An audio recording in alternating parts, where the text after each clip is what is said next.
வணக்கம். செந்தணலின் பிரதான செய்திகள். விரிவான செய்திகளுக்கு முன் தலைப்புச் செய்திகள். செம்மணி மனித புதைகுழியின் 3ஆம் கட்ட அகழ்வுப் பணிகள் 27ஆம் தேதி ஆரம்பம். ஈஸ்டர் தாக்குதல் நீதியை உறுதி செய், மட்டக்களப்பில் கவனஈர்ப்பு போராட்டம். எழுத்தாளர் தீவுச்செல்வன் புத்தகம் தடுத்து வைப்பு தொடர்பாக மனித உரிமை ஆணைக்குழுவில் முறைப்பாடு. எலிக்காய்ச்சல் பரவும் அபாயம், பொதுமக்களுக்கு அவசர எச்சரிக்கை. வைத்தியசாலையில் அனுமதிக்கப்பட்ட பிள்ளையார் மீண்டும் சிறைச்சாலைக்கு. தனியார் வங்கி பெயரில் போலி இணையத்திலும் 10 லட்சம் மோசடி, இளைஞன் ஒருவர் அதிரடியாக கைது. கணப்பொழுதின் கவனக்குறைவு, சுவரில் பாய்ந்த மோட்டார் சைக்கிள் விபத்தின் அதிர்ச்சி சிசிடிவி காணொளி. யாழில் காவல் நிலையம் ஒன்றின் பின்காணிக்குள்ளிருந்து மீட்கப்பட்ட கஞ்சா. வவுனியாவில் வீதியில் சென்ற இளைஞனை சுற்றி வளைத்து தாக்கிய கும்பல். யாழில் போலி காணி உறுதி தயாரிப்பு, சந்தேக நபர் கைது. நண்பர்களுடன் நீராடிய இளைஞன் உயிரிழப்பு, முல்லைத்தீவில் துயரச் சம்பவம். வெடிமின்னல் தாக்கி உயிரிழந்த நபர். ஈரானுடனான போர் நிறுத்தத்தை நீடிப்பது சாத்தியமற்றது, ட்ரம்ப் அறிவிப்பு. தொடர்பென விரிவான செய்திகள்.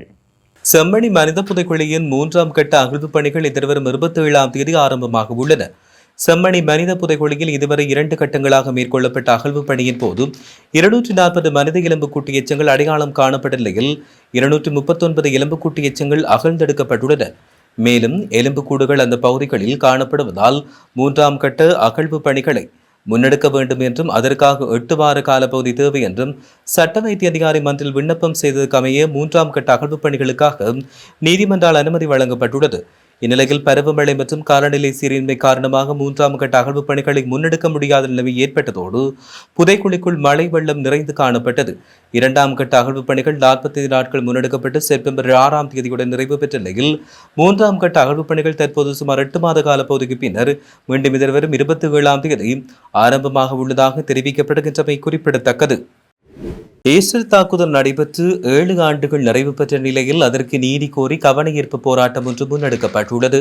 மட்டக்களப்பு அரசடி கல்லடி பாலத்துக்கு அருகில் உள்ள ஈஸ்டர் படுகொலை ஞாபகார்த்த தூபியில் இன்று காலை மட்டக்களப்பு சிவில் சமூக அமைப்பின் மத தலைவர்கள், பாதிக்கப்பட்டவர்களின் குடும்ப உறுப்பினர்கள் ஏற்பாட்டில் நினைவேந்தல் நிகழ்வு இடம்பெற்றது.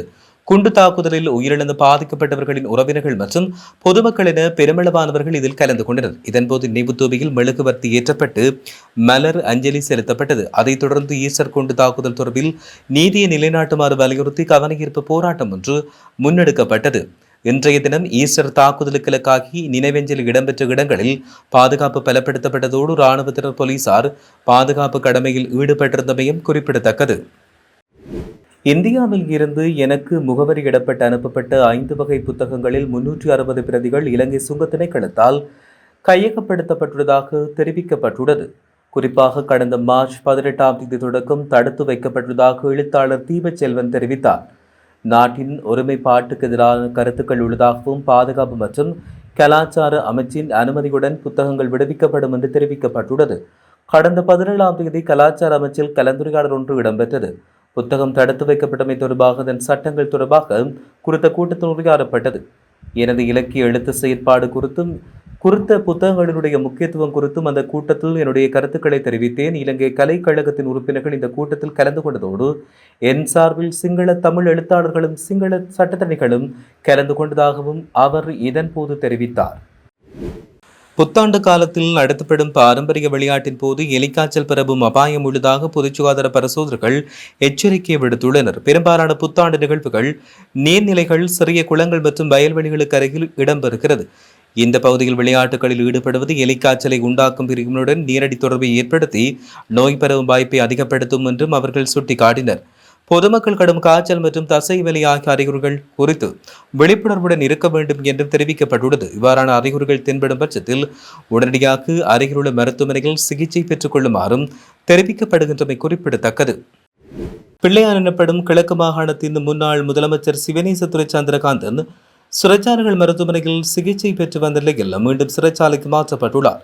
அதற்கமைய வெளிசர கடற்படை தளத்தில் உள்ள சிறை கூடத்துக்கு அவர் அழைத்துச் செல்லப்பட்டதாக சிறைச்சாலை ஊடக பேச்சாளர் ஏசி கயனாக ஊடகம் ஒன்றுக்கு தெரிவித்தார். தனியார் வங்கி ஒன்றின் உத்தியபூர்வ இணையதளத்தைப் போல போலி இணையதளங்களை உருவாக்கி மோசடி செய்த குற்றச்சாட்டில் இளைஞர் ஒருவர் கணனி குற்றப்புலனாய்வு பிரிவால் கைது செய்யப்பட்டார். 10,24,00,000 ரூபாய் பணம் இவ்வாறு மோசடி செய்யப்பட்டது. கணனி குற்றப்புலனாய்வு பிரிவு கடந்த 16ஆம் தேதி கிடைத்த முறைப்பாட்டுக்கு அமைய விசாரணைகள் ஆரம்பிக்கப்பட்டன. அதற்கமைய நேற்று குறித்த சந்தேக நபர் கைது செய்யப்பட்டதாக போலீசார் தெரிவித்தனர். மோட்டார் சைக்கிள் மற்றும் முச்சக்கர வண்டி நாட்சந்தி ஒன்றில் மோதிக்கொண்ட விபத்தில் சிசிடிவி காட்சிகள் தற்போது வெளியாகின. இந்த விபத்து சம்பவம் அம்பாறை மாவட்ட நிந்தவூர் போலீஸ் பிரிவுக்குட்பட்ட நிந்தவூர் 2ஆம் குறுக்கு வீதியில் நேற்றைய தினம் இடம்பெற்றது.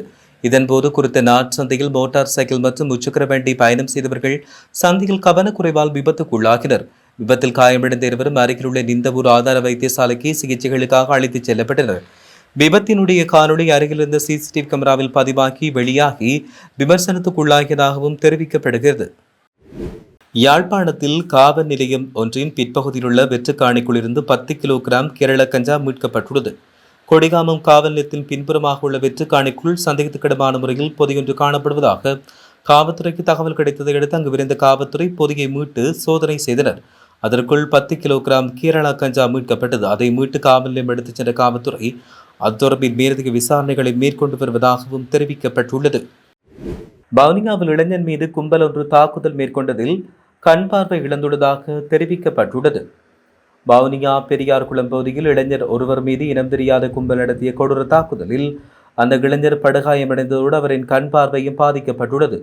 பெரியார் குளம் பகுதியைச் சேர்ந்த 25 வயதான இளைஞர் ஒருவர் கடந்த சில தினங்களுக்கு முன்னர் வீதியால் சென்று கொண்டிருந்த போது சுமார் 8 பேரை கொண்ட குழுவால் வழிமறிக்கப்பட்டார். குறித்த கும்பல் அந்த இளைஞர் மீது சரமரியாக தாக்குதல் நடத்தியது. தாக்குதலுக்குள்ளான இளைஞன் உடனடியாக பொது வைத்தியசாலையில் அனுமதிக்கப்பட்டு தீவிர சிகிச்சை அளிக்கப்பட்டது. பின்னவர் சிகிச்சைக்கு பின் வீடு திரும்பினார். இருப்பினும் தாக்குதலின் காரணமாக இளைஞரின் கண் பார்வை கடுமையாக பாதிக்கப்பட்டுள்ளதாக தெரிவிக்கப்பட்டுள்ளது. 2025ஆம் ஆண்டு யாழ்ப்பாணம் வண்ணார்பண்ணி பகுதியில் 161 பரப்பு காணியை உரிமை மாற்றம் செய்வதற்கு போலி உறுதி தயாரிக்க உதவிய சந்தேக நபர் ஒருவர் நேற்றைய தினம் கைது செய்யப்பட்டார். குறித்த காணி போலி உறுதி மூலம் உரிமை மாற்றம் செய்யப்பட்டதாக போலீசாரிடம் முறைப்பாடு பதிவு செய்யப்பட்டது.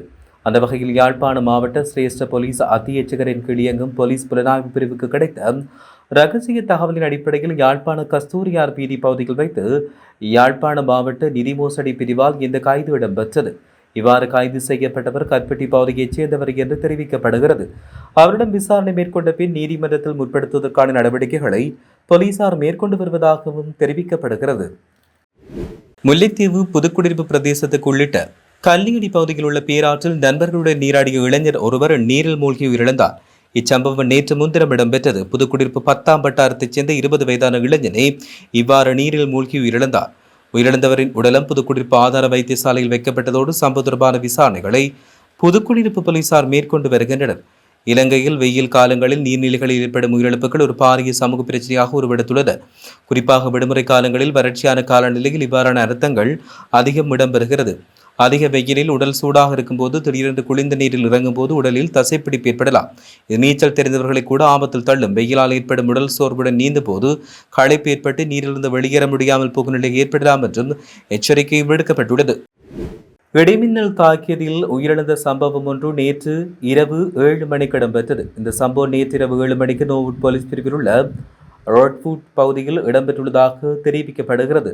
இடிமின்னல் தாக்கியதில் 86 வயதுடைய கந்தன் ஆண்டி என்பவர் படுகாயங்களுடன் 1990 நோயாளர் காவண்டி மூலம் கிழங்கன் ஆதார வைத்தியசாலைக்கு கொண்டு செல்லப்பட்டு அங்கு பரிசோதித்த போது அவர் மரணித்துள்ளமை குறிப்பிடத்தக்கது. நுவரெலியா மாவட்டத்தில் நேற்று மதியம் 2 மணி முதல் இடிமின்னலுடன் கூடிய கனமழை பெய்து வருகின்றமையும் குறிப்பிடத்தக்கது. இனி சர்வதேச செய்திகள். ஈரானுடனான போர் நிறுத்தம் வாஷிங்டன் நேரப்படி புதன்கிழமை மாலைக்குள் முடிவுக்கு வரும் என்று இப்போது கருதுவதாகவும், ஆனால் ஒரு உடன்பாடு எட்டப்படாவிட்டால் அதை மேலும் நீடிப்பது மிகவும் சாத்தியமற்றது என்றும் தெரிவிக்கப்பட்டுள்ளது. இதனை டொனால்ட் ட்ரம்ப் தெரிவித்தார். ஏப்ரல் 7ஆம் தேதி மாலை தொடங்கிய இந்த போர் நிறுத்தம் முதலில் 2 வாரம் நீடிக்கும் என்று திட்டமிட்ட நிலையில் நான் அதை நீடிப்பது சாத்தியமற்றது என்று ட்ரம்ப் ப்ளூம்பேக்கு அளித்த ஒரு தொலைபேசி நேர்காணலில் தெரிவித்துள்ளதாகவும் கூறப்படுகின்றது. இத்துடன் செய்திகள் நிறைவடைகின்றன. வணக்கம்.